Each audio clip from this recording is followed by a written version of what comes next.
Through economic and diplomatic alliances, the United States was obligated to help Britain and France, but the kind of help in which the U.S. provided was a great mistake.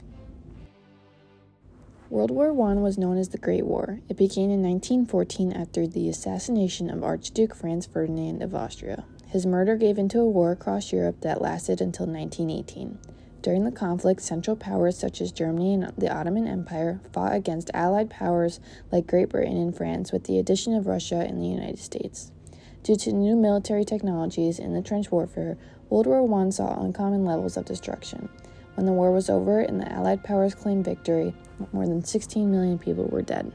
World War I drove the United States into over $25 billion in debt. There was a decline in the United States economy.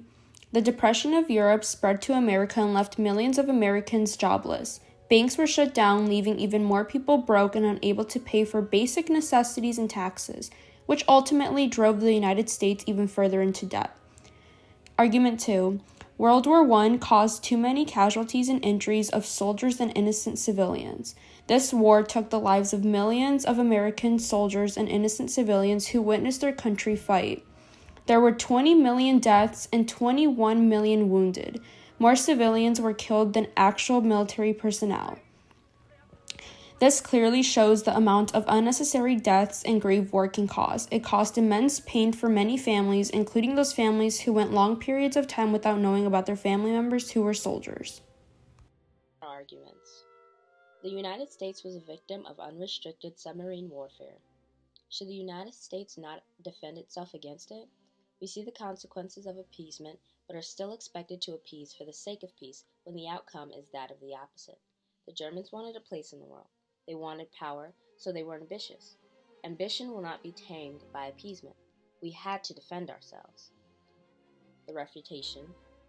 The ends of this war do not justify the means. We go to war only to go to war again, each time generating more and more debt, and more suffrage for the American families that lose their sons, husbands, and brothers.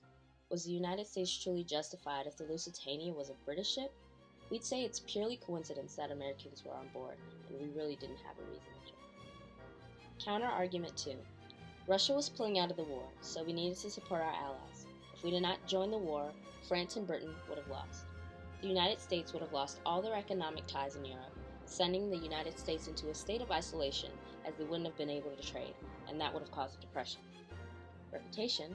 But if we didn't join the war directly, we could have supported Britain and France with materials which could have minimized the damage done on the United States. In conclusion, America's need to be a big brother got the best of us, which unfortunately brought us down a dark road.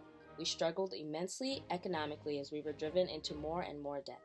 America's involvement in World War I was a great mistake that cost more than it should have, with an outcome that cost even more.